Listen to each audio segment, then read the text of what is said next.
Ladies and gentlemen, welcome to the very first episode of what is hopefully going to be a consistent monthly podcast called The History Hut. This first episode is just going to be me and Stakuyi here, who I will have introduce himself for anybody who doesn't know him on my side in a moment.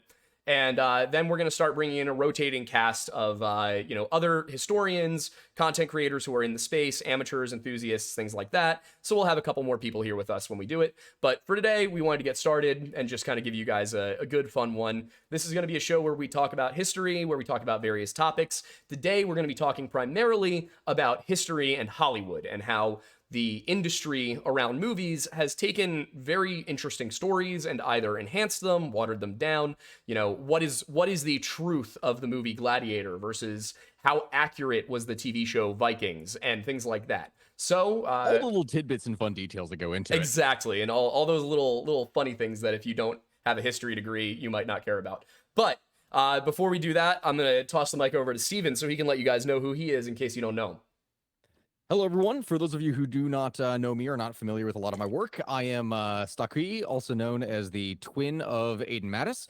That is something that to this day is consistently stated all across the internet, that people get really confused whenever they see us that we are twins. And my wife has persisted with that rumor. She made it worse. Ambiguous things online that is confusing the hell out of a lot of people. But yeah, I've done nothing to combat it, so. No, she just loves the chaos of it. So in the same way that Aidan launched and did a lot of things here with supernatural stuff, going into a lot of folklore and history around it, I tackled into a lot of things going into military history and dumb events. For anyone who might be familiar with my dumb events in history series of things in TikTok, of all the stupid crap that humanity gets involved with, because you can guarantee that if humanity is involved in anything, it has a chance of going one of two ways, either epic or terrible. And usually the terrible verges on some very stupid things that did not need to happen. I love the terrible aspects. Like I still love the 100 Years War because it's just a comedy of errors. But like, God, no, it's a comedy of errors combined with terrible greed. Yeah. Also, I love the fact that like Henry V, they make the movie The King, and it presents Henry V as like, this incredible ruler and leader. First of all, he got lucky at Agincourt. Second of all, he committed like 2 genocides. So I'm not sure why we act like this is a good guy.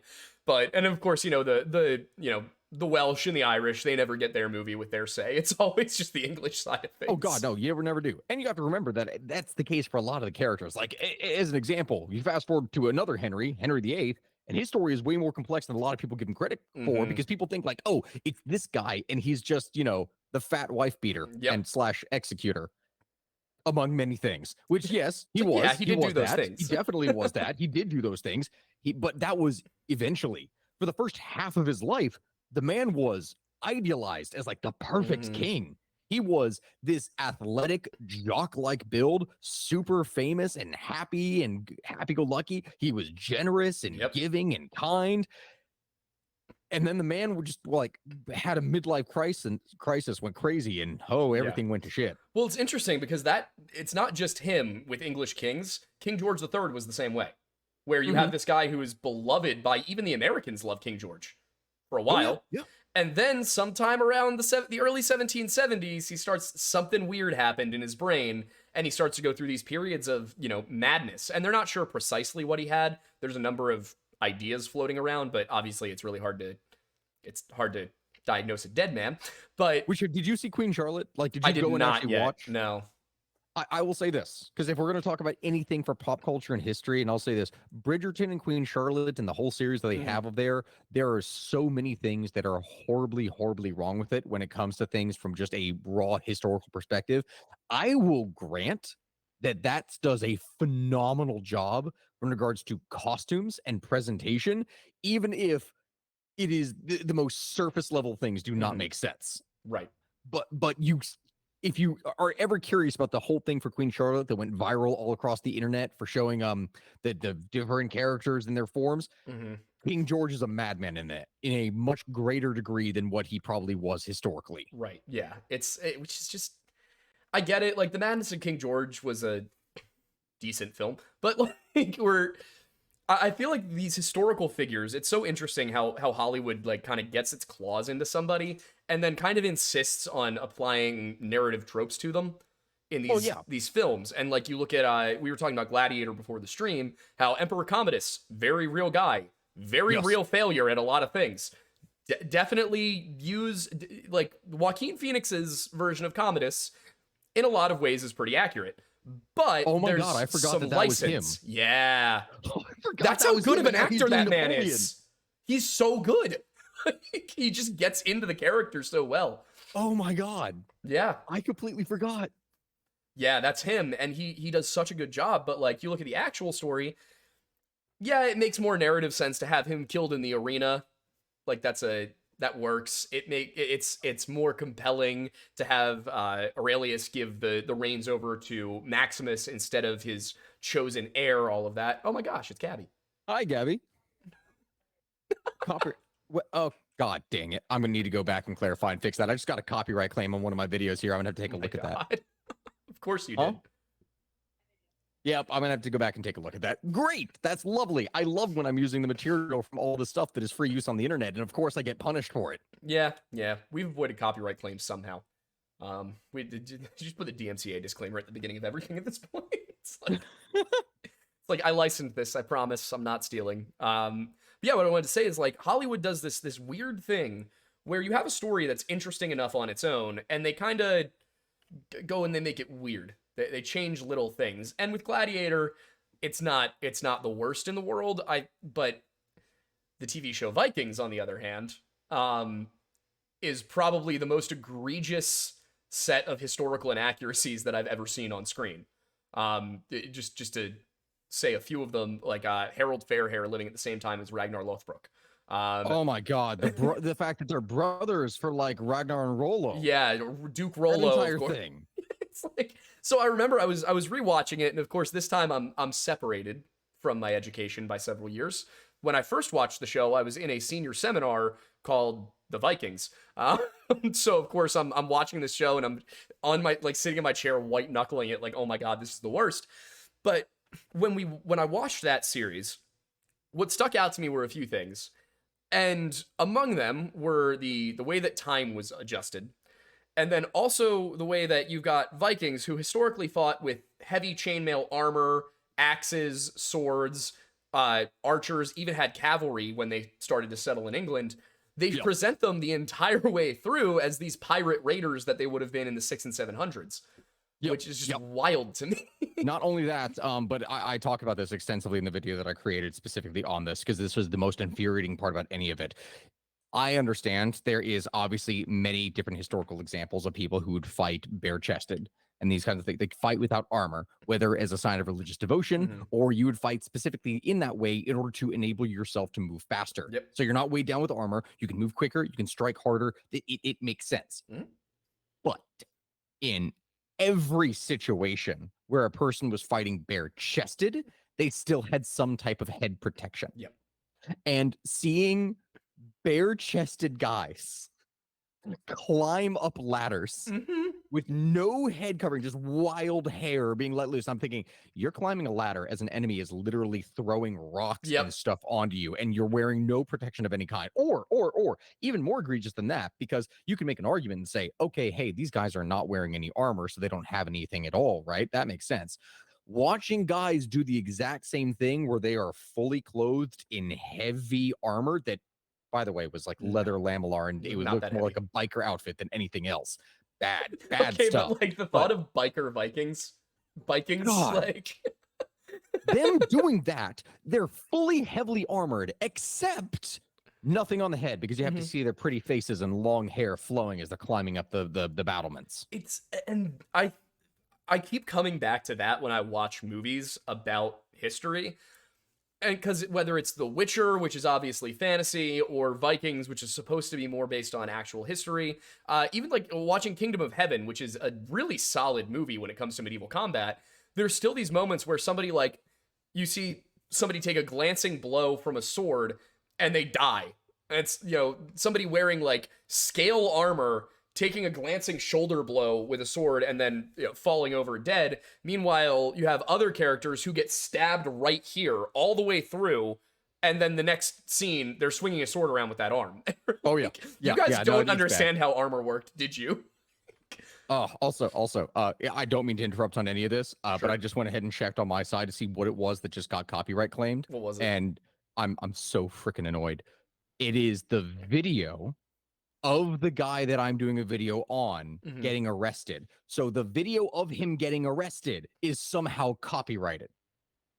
Like, Pretty sure this is that's a fair use. publicly available thing, and I can't do anything about it. Apparently, when it comes to news footage, there are different licensing things, but commentary should still be protected. That's weird. I know.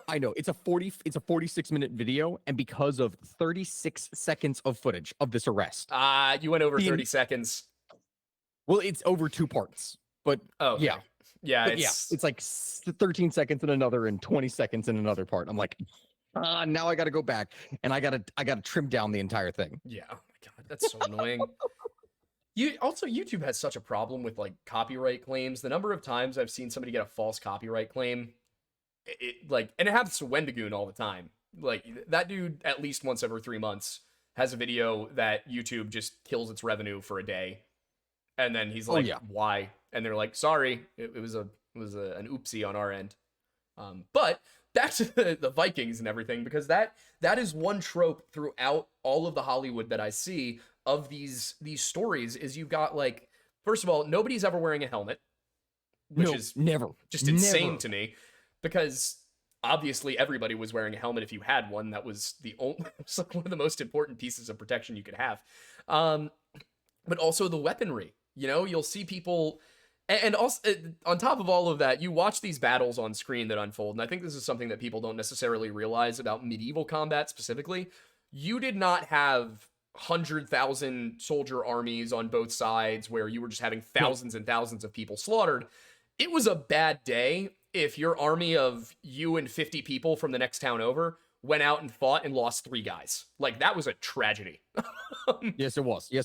The average, I think, they were looking at losses in terms of casualties, where you'd be expecting anywhere between like around 10% or so in terms of, and that's casualty, not fatalities. Not fatalities. That's casualties. And fatalities were a fraction of that. And so if you lost 20 or 25% of your force, that was catastrophic.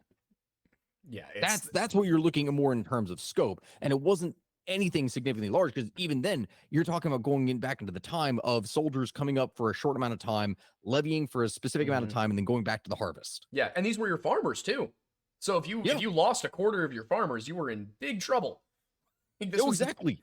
This is not going to go well for you during harvest season. So there's this weird, like, and also Vikings had the same issue with like city defenses. First of all, the idea that Ketaghet would get attacked that many times in that short a period is ridiculous. By like armies. No defenses whatsoever in any of the villages. There was never any cases of like ditches that were dug. There were never any lookout towers. There was never. You're talking. This is the thing that really bothered me from anything. Mm-hmm. You were talking about Nordic invaders that have invaded a land. They have attacked and taken over a territory. They are expecting that at any given moment there's going to be reprisals from their enemy. Mm-hmm. And they do nothing to protect the settlements that they have set up. There's no palisades. There's no lookout towers. So there's nothing like that. I saw the scene. I can't even remember the exact battle of what it was, but it was when God, why can I remember? Was it Ethelstan? It was when they were launching a cavalry raid into this Nordic village. Yeah, and they're just slaughtering women and children right and left. And I'm looking at this and going, that wouldn't happen. Yeah, this is horrible, but where the hell are their defenses? The closest thing I saw here was a little A-frame thing to house goats. Yep. And it's not like they were, like, to be clear, nobody was, at least not in England, nobody was building huge walls at this point. Like, part of what was so important about the Viking raids into England is it turned England into a place with walled cities. Because previously, they didn't really build the walls that much. They had, like, the palisades. It was the development of the bird system. So Alfred, thinking, well, we don't necessarily have the manpower and the weaponry to handle these guys, but they don't have anywhere to stay. It basically created sieges in England for the first time, because it used to be that your 2 armies would go meet in the shield wall on the field, you'd stab each other a few times, and then one side would go, all right, okay, we're backing off, and run away. Like, that was medieval combat in England from the 500s until the Normans got there, because everyone forgets when the Normans get there, there's still no castles in England. Nobody Nope. has built a castle. Nope. So the Normans get there. The entire development that they had, that was when you saw the development of the Mott and Bailey system. Yeah, and that was them. And even then, what you're calling a castle is like a hill with a fort on it and a fence. Like, so when the Normans arrive at Hastings, they get off their boats, they mount up onto their horses. Their army's primarily cavalry. The side that they're looking at is a bunch of Anglo-Saxons and Danish people still fighting in a shield wall formation, as they have done for the past 600 years. And that's kind of the moment where cavalry becomes a thing in Europe, where it becomes the primary method of combat, where you get knights. And why the French value knights so much is they're like, well, this just works against the shield wall. And it stays that way until the English go and conquer Scotland, and they're like, oh, these pikes are pretty cool. Like, yep. This is a I cool mean, at thing. least you see that in that part, because you also have to remember that was when it was being brought to Britain itself, like into the British Isles. Because of course, Charlemagne and his force of cavalrymen, that is what started that in the previous age. Like, what was at that point? 2 centuries earlier. Charlemagne was crowned. It was 776. Yep. If I recall correctly. So over 2 centuries earlier, the Carolingians, they were the ones that were bringing in like heavily armed, relative for the time, heavily armed Germanic knights. Yep. Or like the proto-knights of what would become knights, because those were the lords that were on horseback and would be offering their service to the king in exchange for land. And that is what you saw for the development of like the basic nobility feudal military system in Europe. And even then, we're still not talking about like the 1200s, where you've got dudes in full plate armor and mail, and like on top of a horse that also has mail, basically riding you're riding a tank into a line of people with a shield. Like, there's a reason that knights were basically impervious to damage, and why the billhook was the most commonly used weapon to take them down. This is like when people, and this is why I love the difference between Hollywood and what actually happened. You watch movies. I don't think there's a single movie about the medieval period that I've ever seen where I've seen a single billhook. I'm trying to think. I'm trying to think if there is a situation, which I have. There's one where there certainly should have been billhooks, and that was Outlaw King, the Netflix movie. Yes. Hold on. Braveheart also, but Braveheart's not as strange. Are there not? Is it not in Braveheart? Because I swear there are scenes when you see the various like actually Scottish Braveheart might have them pull up different weapons. They're not showing them all armed with uniform. Yeah. Everything. I swear I see some weapons that are very familiar to billhooks. I saw some. Remember, I saw the pitchforks were not and sides. standardized. They were different depending upon the region, upon the farm, because they literally were converted farm implements. Yeah, it was basically a side. Because that's the difference. Because you have a billhook, and then you have a war billhook, which was a specifically designed for war already, versus having been converted from a farming tool. Yep, and the reasoning behind them is so funny though. Because in medieval combat, one of the rules was if you captured the guy, you got the ransom, which meant the lowliest peasant with a billhook could take a knight off his horse, drag him back to camp, and become fabulously wealthy overnight.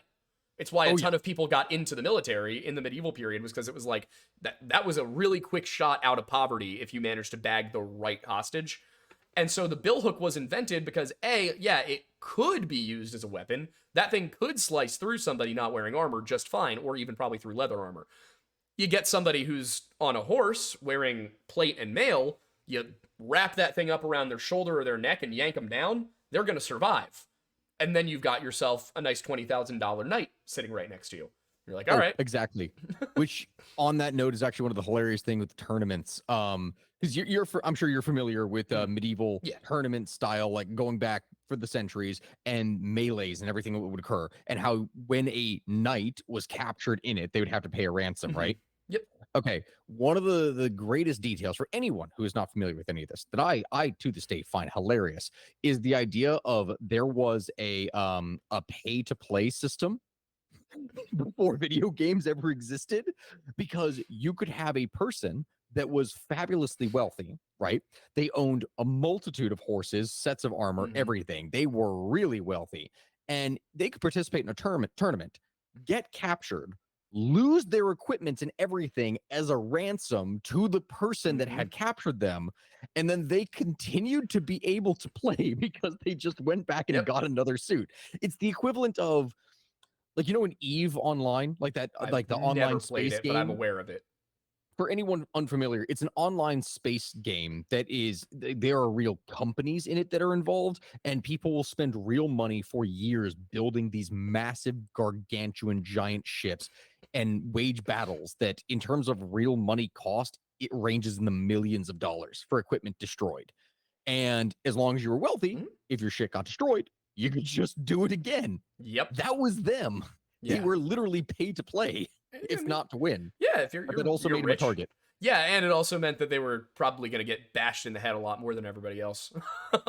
But also, speaking of the tournaments, that's another thing, is everybody goes and, like, if you go to a museum, a lot of the time the armor you're going to see on display is tournament armor, which is Yes. really ornate and heavy and intricate and, you know, And it's obviously also more only flashy. heavy in particular parts. Exactly. Like, it's only in certain parts designed to protect that. It's not going to protect your stomach. It's not going to protect your side. It's not going to do any of that. But the chest is going to be incredibly reinforced, designed to absorb a blow that's aimed for your chest. And the thing is, like, when you look at what armor was actually used in battle, first of all, the protection was far more even.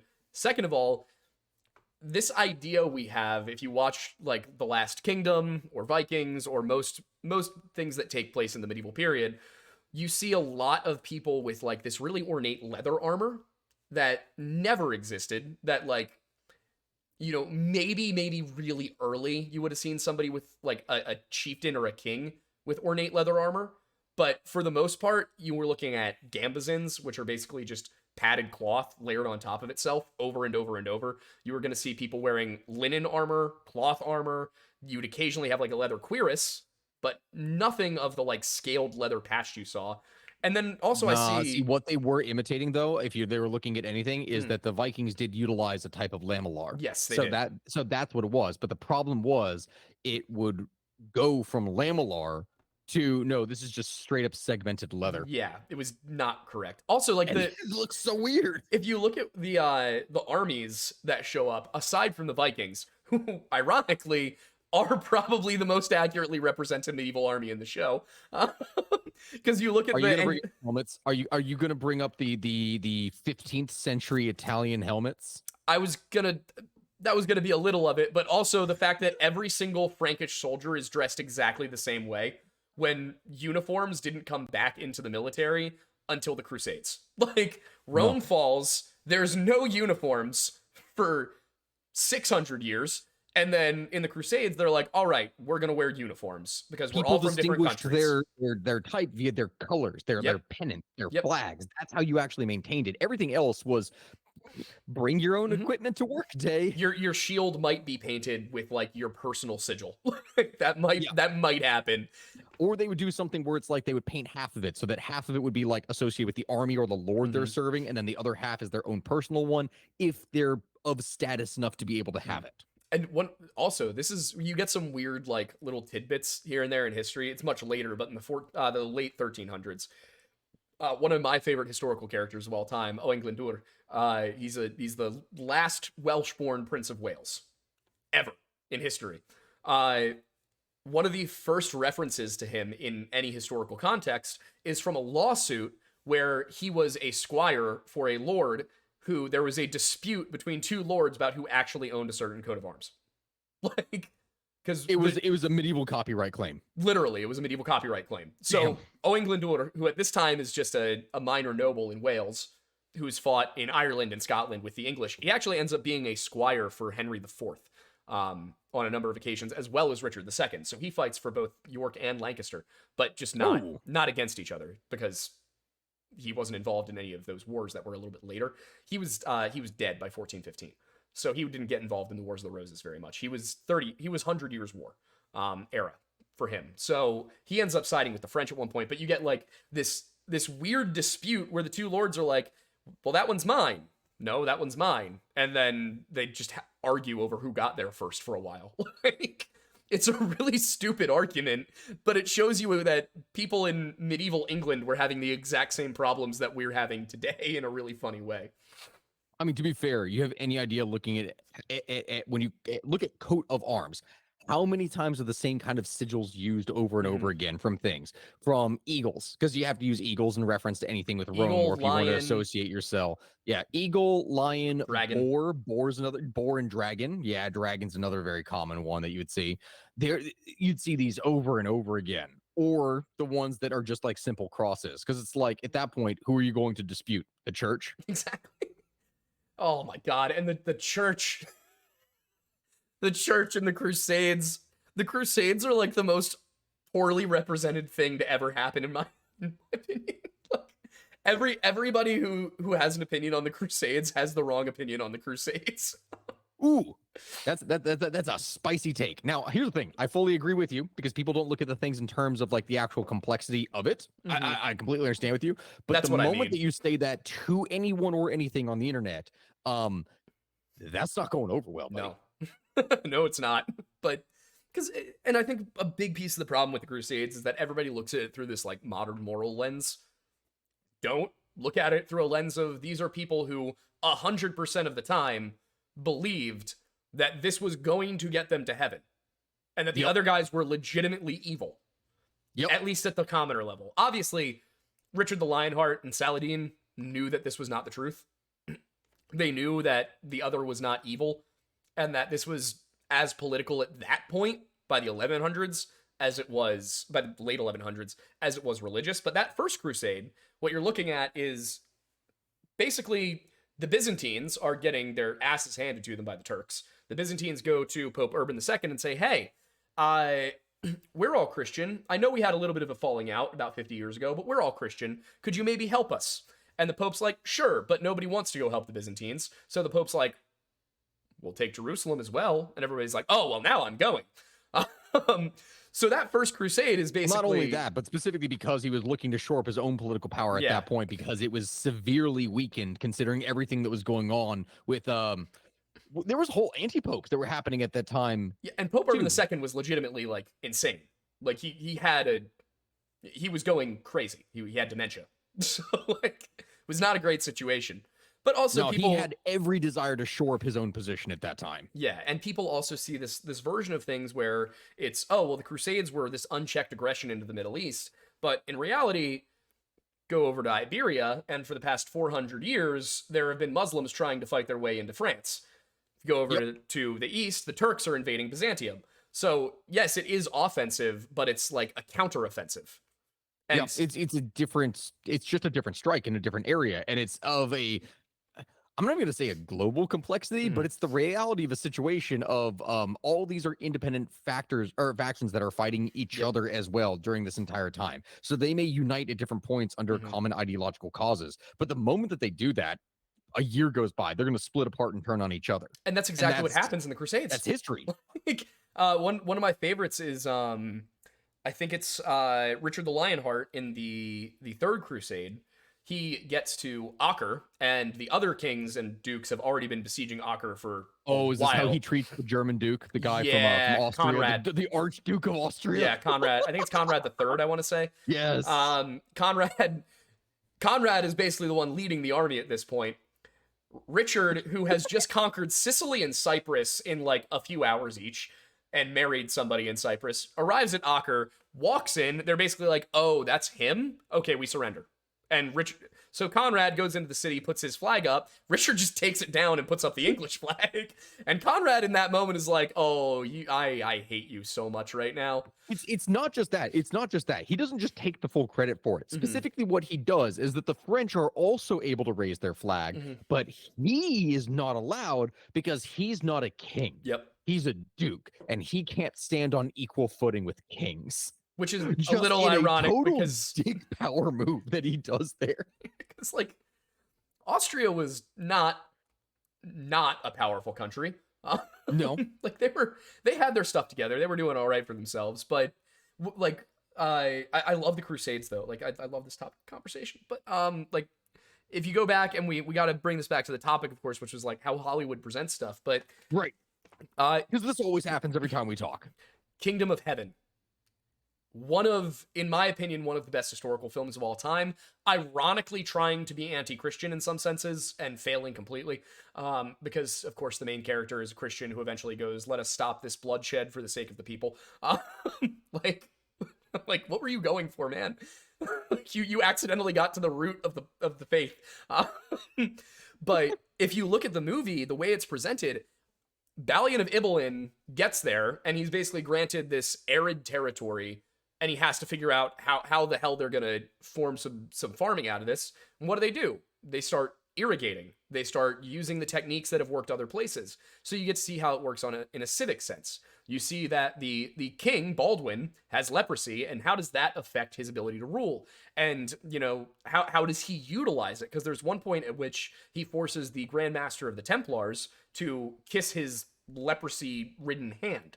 Like, there's all these little tidbits in there that are really solidly historically accurate for how the nuances of courtly politics worked. And you don't get that in most films about the era, because most of them do end up focusing on the combat.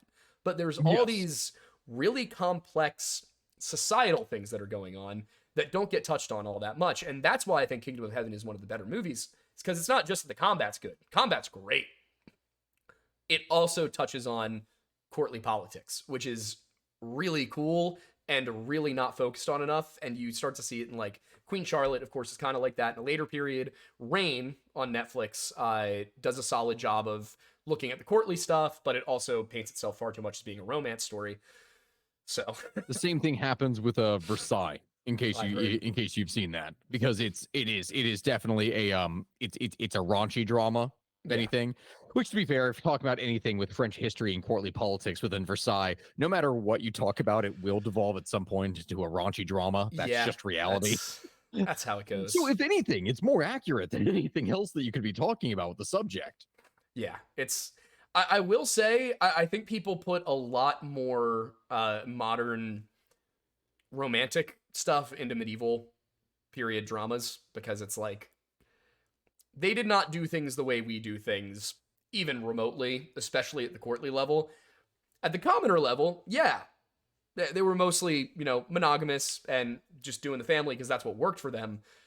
At the higher level, yeah, you would have people who were having affairs and having mistresses, but there were very real consequences to this. It wasn't just kind of like, oh, well, whatever. No, if you married the daughter of the King of Norway to cement the alliance with Scotland, if you went and then started having children outside of that line, people were going to get upset, and it was going to be addressed. And that never happens in the movies. There's never anything. And granted, it's not like alliances were going to fall apart and all that, but there would be an expectation of like, all right, well, now you need to make up for this somehow. And then there's backlash from the church. They never even talk about it. But anytime anything like that happens, you would have the varying archbishops when it was within the Catholic Church. They would have to come forward and denounce their king, and this would lead to conflicts and problems within relations on the international level between the papal states and whatever varying kingdoms they were a part of. Yeah. Also, the church. The church had so much power. It's actually really funny. Like, you look at it, there were kings who literally would just be like, all right, fine, I guess I won't do this thing I've been working on for 20 years because the Pope said no. Okay, moving swiftly along to the next thing. And then when somebody does stand up to it, the Pope is like, well, now nobody in your country goes to heaven. Like in the investiture controversy, Henry V comes down, he lays siege to, I think it's Pisa, where the Pope was staying at the time. Comes down, lays siege, and the Pope is like, all right, well, your entire country is excommunicated. You've been interdicted. Congratulations. Like, go home.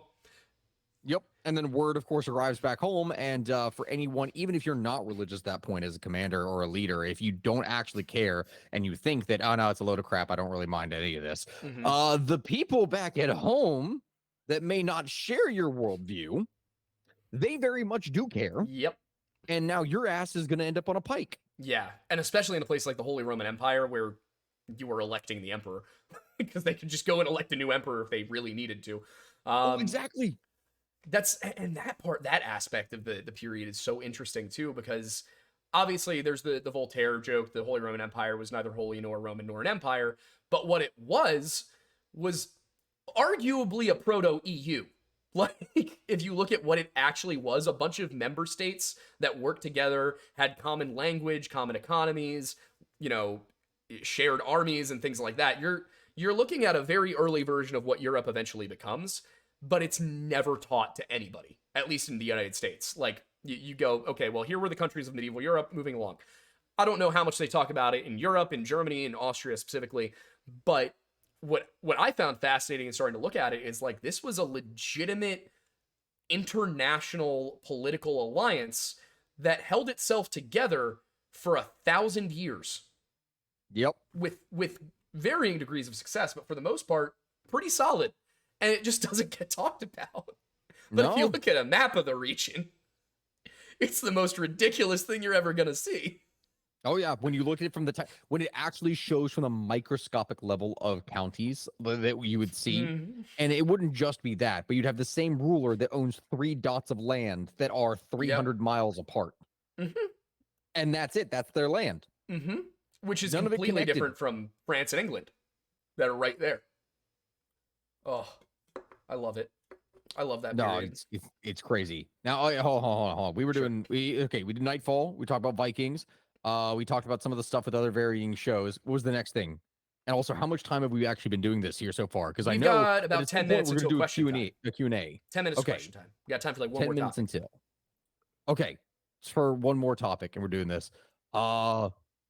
I'm trying to think of something off the top of my head for exactly what to jump into, because in comparison to any of the other stuff that we'd usually be doing, or at least I know you usually do stuff that's more off the cuff, but when I'm doing podcast episodes, I structure things a little bit more because I'm telling more of a story from beginning to end, specifically here. So I'm trying to think, what other kind of program or other thing is going on? Wait a minute. I'm trying to think about, like, right now, I'm not totally sure. Joaquin Phoenix. Napoleon. Yeah. Napoleon. That was the entire purpose of what we talked about from the beginning of what this was supposed to be. Napoleon is happening. Yeah, I am so excited because that's also a period of history that I vaguely understand. Like, I almost took a 19th century Europe course in grad school, and I got really bored within the first 2 weeks, so I dropped it. Because it was focusing entirely. Everything begins with the French Revolution. And they just, all they were talking about was the social stuff. And I'm like, yeah, that's important. But we've gone through about 20 years of history through 1812 and haven't talked about Napoleon. Like, this is a guy who was active from what, 1797? I think he was around that time period here. Well, it depends on the time when you're saying active. Well, I'm saying like he was fighting before with that, the military, involved in the revolution, because he served as an artillery commander and he worked his way up and would work within a Republican Guard to be able to like, one of the things he did, and they even showed this in the movie, was crowd control. Like the scene of him firing cannons directly into the crowd. I'm not sure if you saw the trailer. I haven't yet. No. Watch it. Okay. Like, you see that and you're like, oh God, no way. And you look it up and you're like, oh crap. Yeah, no, he did stuff like that. He maintained control, because once the Republican government was in charge, it wasn't suddenly, hey, everyone is fine and happy and equal. It's we're pursuing this dream, and you all better shut up and do what we say now to make it happen, or else we will kill you. There's a very simple and easy way to explain to people how turbulent the Republican history of France is. And it's the fact that the current country of France, its official title is the Fifth Republic of France. Like, they have, and that's the Fifth Republic. There were a couple of monarchies in there too. Like, there was an imperial period. They ruled Mexico at one point during that. Like, correct. Everyone forgets that the French had control of Mexico. Well, I mean, they didn't have full control, but they had control over essentially the main city. Yeah. Like, they had Mexico City and the surrounding territory, but literally they claimed control of Mexico. Yeah, nothing further beyond that. And it was a puppet Austrian emperor of Mexico that was a puppet of the French. So yeah, it wasn't even part of the French Empire. It's just they wanted to put an Austrian in charge so that they would be able to use him to get the money that they wanted out of Mexico that they were owed because of the previous debts that the Mexican government defaulted on. Yeah. I'm just happy that the Napoleon movie seems to be working to put to rest the idea that Napoleon was short. Yes. Like, Yes. Thank God. because isn't almost all of that based upon the fact that he was 5'5" in French inches, but he was like 5'8" in English inches? Both. Yes, that is one of the primary things in the first place. So there's that discrepancy, and then on top of that, it is the caricatures of him. So that may be the initial discrepancy that kind of started that whole thing. But I cannot remember the name of the cartoonist that did it. But there is one British cartoonist that made a series of very famous depictions of Napoleon, and each time he made one, Napoleon got progressively shorter, dealing with the much bigger world that he was super angry and stomping around in. So that discrepancy, combined with the public image that was being spread around him by this cartoonist everywhere, made the world go, haha, Napoleon short. Yep. When in reality, he was average height for the time. Yeah, it's like, that's the other thing. Is like, first of all, people are like, well, 5'7", 5'8", that's still a little. It's like, first of all, 5'9", 5'10" is average today. Second of all, 5'7", 5'8" was average back then. They had a lot less food.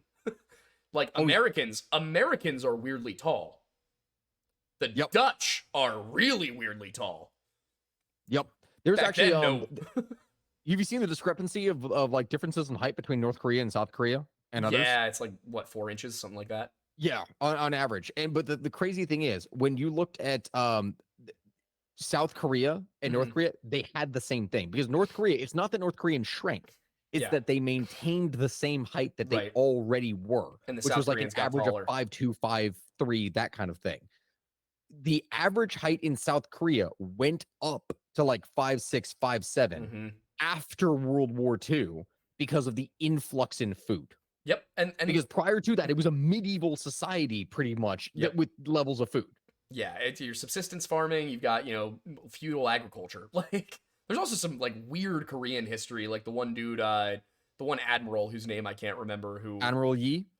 That sounds right. The guy the undefeated admiral with the turtle ships. Yeah, he would use like 30 ships and take on a force of 150 and just wipe them out to a man. Yep. All because they were turtle ships. Yep. Could not be touched. Also, I will say this from the beginning. It's not just that his ships were good. It's that Japanese ships sucked. Yeah. And so many people don't think about this. They don't give it a lot of credit for it because they talk about like Japan and its history. And it's like, oh, it's an island nation.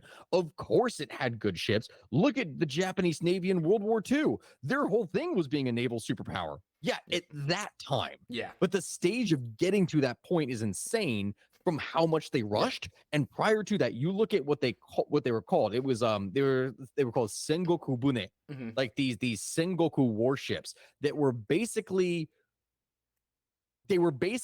barges that were designed to ram into an enemy to then fight as a platform so that the actual foot soldiers could fight. Yeah, basically the way that the Romans did it, except without any of the technology that they would use to do it. Their ships were horribly constructed, and in the lightest of bad weather would capsize. Yeah, it's oh god. There was no like maritime tradition there at all, except for like pirates. Yeah, and to really quickly before we go back to questions, bring it back. I haven't seen the trailer for Napoleon yet. How are they presenting him? Is he hero, anti-hero? Everything. Oh, interesting. No, they're showing him as what he was. Okay, good. Power hungry. That's good. That's what we want. Because I'd say if anything, it is from what I could see from the trailer, they're showing him as power hungry, that he is determined to take charge, to take everything, to take what he believes is his rightful destiny. Right. And so he goes through all of these things, but it doesn't show him or depict him, except for maybe the thing in firing on the crowd, as anything that is like, I'm going to take over the world, or, like something cartoonishly evil, or no, I must save the people of France, and like, or something dramatic. I mean, he wanted to be the greatest emperor since Rome, basically. Yeah. Which is also, to be fair, what every other king in Europe wanted. Correct. But none of them were capable, ever. No, at any absolutely point. not. So I saw it, and for the first time in a while, watching a trailer of a historical movie, I was very pleased, and I'm excited for it. Yeah, I'm psyched. I can't wait for it to come out. But with that out of the way, we're going to move it over to question time, because this is structured the exact same way as the Lore Lodge. Awesome. So I'm going to start looking through here. If you want to look through yours, best way you guys can do this is to highlight messages Oh, so you're I saying can look make through mine. I'm not been streaming on Twitch the entire time that I all thought this you has had. been going Do you on have here. Discord? No, because with my setup, there's Oh, no okay. way for me to actually do that because I'm doing all this from my Yeah, like right. laptop. Yeah, all right. Well, I'll take them from me, and if you want to, if anybody wants to shoot you messages in Discord, probably be an option, unless you can't see them. All right. Well, so we're on your thing. Well, I recognize one of the guys in the first place, Joe Face. Joe Face is one of the guys that's regularly in a lot of my stuff. What are the thoughts on the John Adams miniseries? I'll be blunt. I didn't realize there was a John Adams miniseries. I knew there was. I hadn't seen it though. I heard, my parents watched it, I think, and I heard it was decent. Huh. But wait, how long ago was that? I feel like it was relatively recent. I think it came out like over the past 5 years. Huh. Somebody did say in the chat, Valhalla is not Norse heaven. That was K-Dog 1982, and that is correct. Actually, a lot of people get this idea that, you know, and kind of because Vikings does imply that Valhalla is heaven, but Valhalla is a very specific part of Norse cosmology. Because Where there's multiple afterlives. It depends entirely on which category you fit into. Depends on where you go. Most people go to hell because hell is not hell in the Christian sense. We get the word hell from that, but hell is simply an afterlife that is kind of divided into a few different strata. Like hell there's is the land of the dead, and there's also there's other places you could end up going after you die. Most people are just going to hell, the land of those who are dead. You know, it's a different place. Also, it's important to recognize that a ton of the stuff we have for Norse mythology, Norse religion, all of that comes from later Christian writers writing down what they understood the tradition to be based on oral histories. Correct. So it's not, there's none of the written stuff down there that really gives us a concrete understanding of it all, which is really unfortunate. Yeah, it was mostly poetic traditions that got written down. And the reason it was all in Iceland is because they were far enough away that they kind of had the freedom to do what they were. Iceland's a really cool place. Like Iceland is just. Gabby has been begging me to take her there. I want to go too. But yeah, if you for the Norse, the idea of like after death, you wanted to go to a comfortable little plane of existence to live out the rest of eternity. Of course, everything was going to be destroyed at Ragnarok, but whatever. Valhalla was specifically like boot camp to just keep training until you got to fight a giant wolf. So, yeah, the Einherjar are like an elite set of dead people. They're special. Special elite dead. K-Dog also said, can we talk about the shield maidens on that show being so inaccurate? Yes. Are you familiar with the concept? Lord. I take it you are. Just seeing that, it's just, listen, we know for a fact that there were female warriors. Yep. We know that was a thing that existed.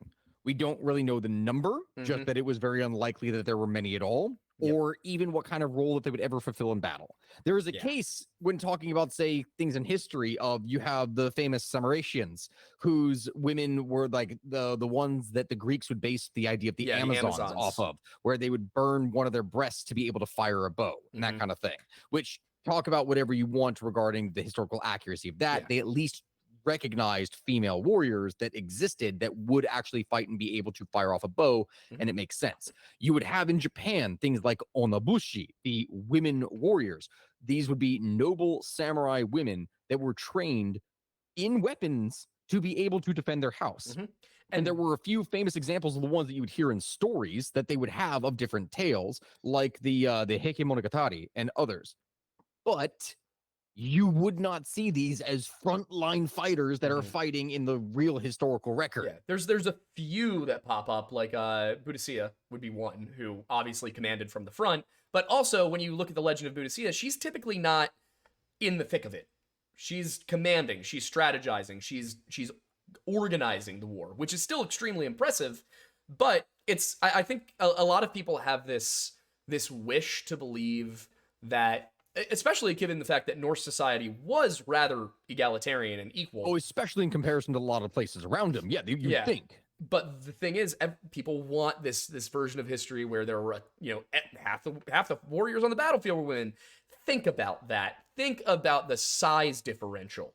You've got men who are 5'10", 6 foot, 200, 220 pounds of pure muscle carrying around shields that weigh 20 pounds, swords that weigh 2 to 5 pounds, axes, swinging them around. And these are battles that take 30 minutes to an hour sometimes.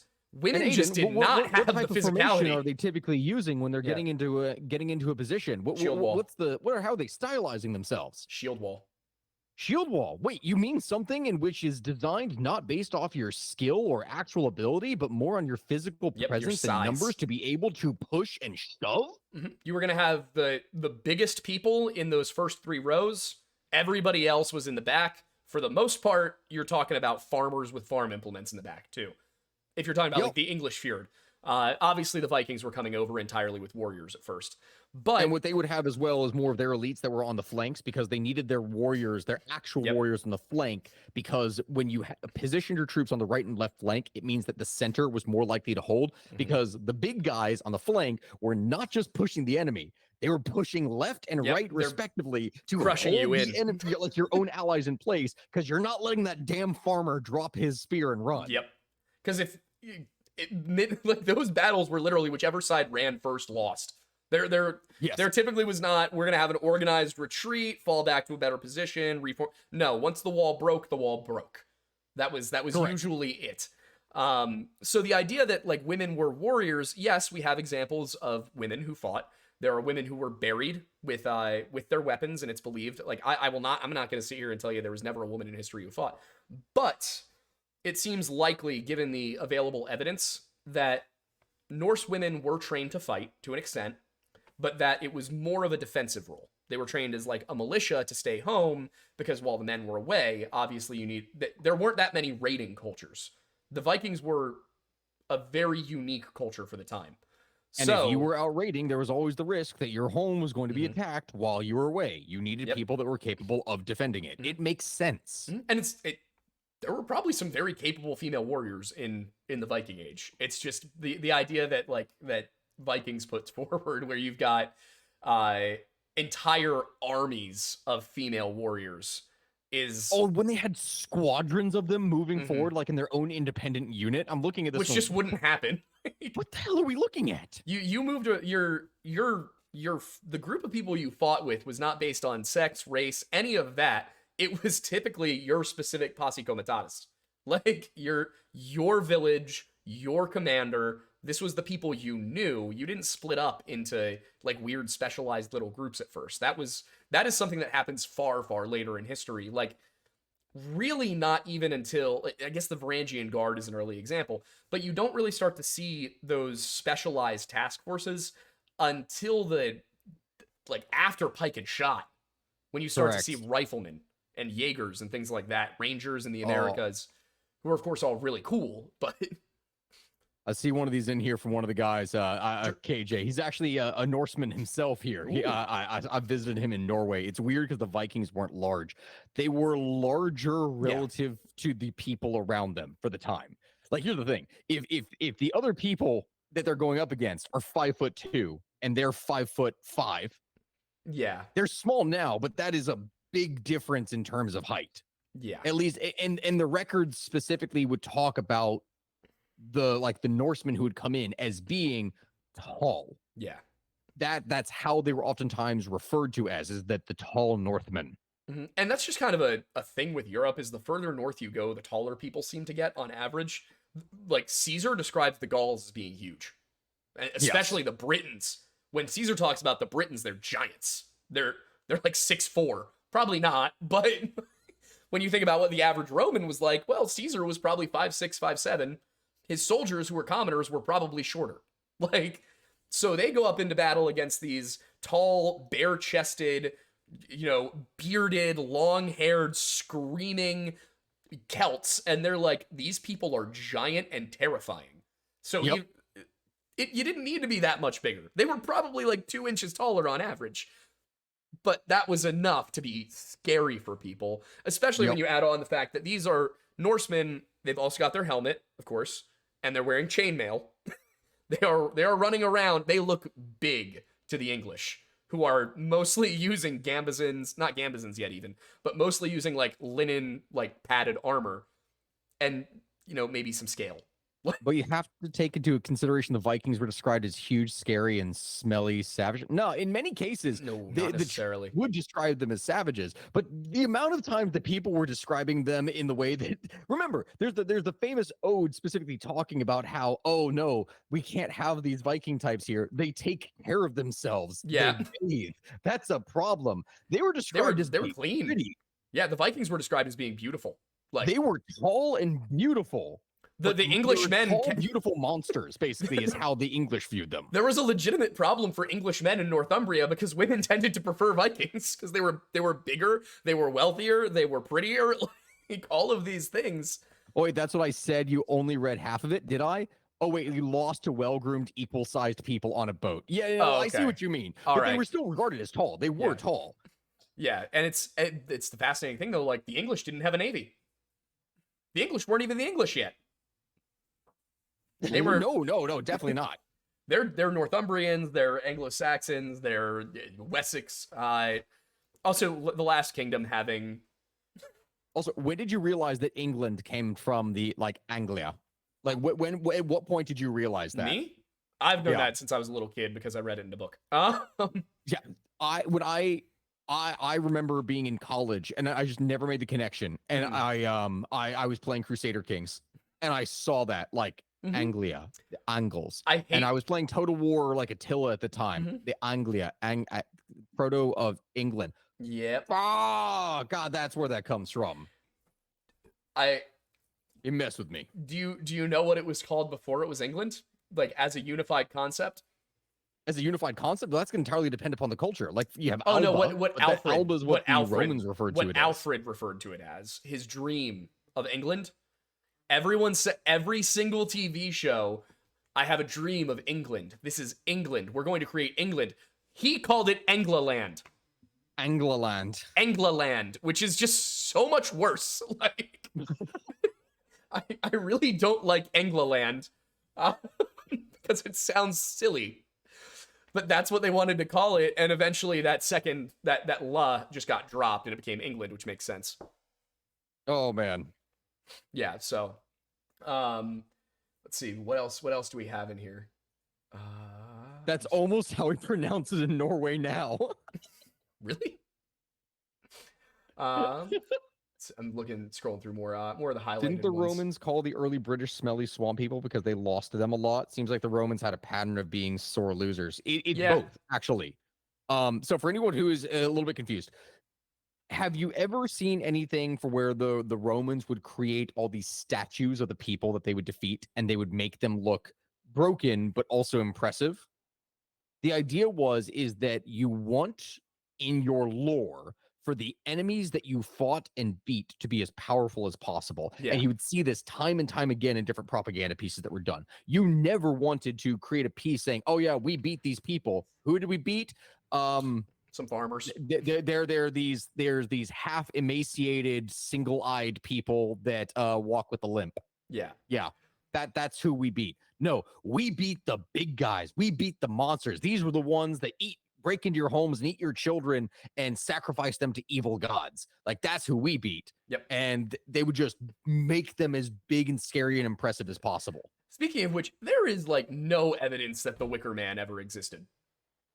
Like Caesar basically made that up as far as we can tell.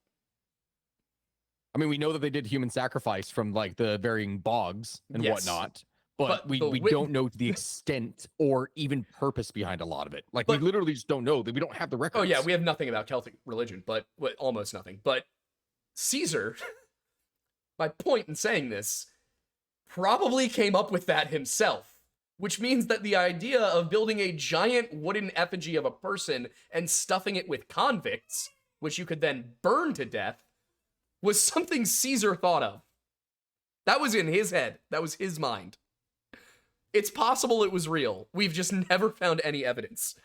No.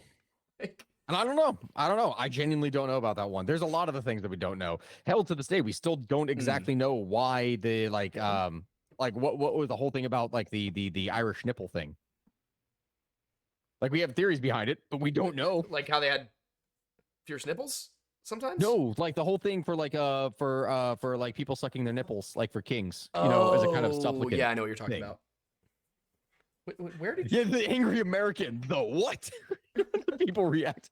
Yeah, for anyone, sometimes I'll say things and not even realize, like, oh yeah, this is a very niche thing that not many people are going to be familiar with history. I mean, personally, I concentrated on the Celtic world and I forgot about the nipple sucking. Yeah, yeah. So there's a theory behind it, due to the fact that they found a number of people that appear to be royals in Ireland that were sacrificed in bogs, that they had their nipples cut off.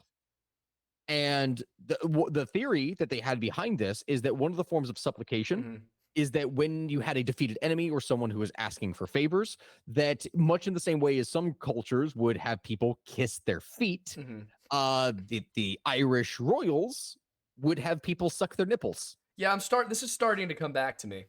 Unfortunately, I really wish it wasn't. Like, I would prefer to not think about it. See, in Wales, they were just like, yeah, I would show respect for you by letting you touch my hair. They had was a little less weird over there, you know. Yeah, but we're all gonna get ready for the bar. Love you, bye. Yeah, we're ending here in like 5 minutes. I'm going to a bar. Let's take one last one and then we'll pop off. Okay. What do we got here? This sounds like it's time to get an Irish girlfriend, I read.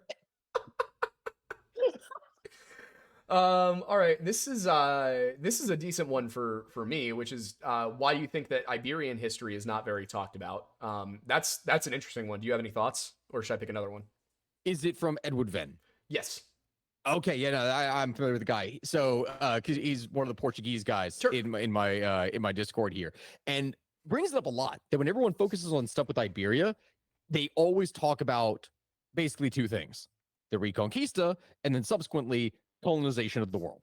That's it. They don't really go into a lot of the other details of what it was like prior to. It doesn't go into a lot of the stuff from, say, Roman history level for Iberia.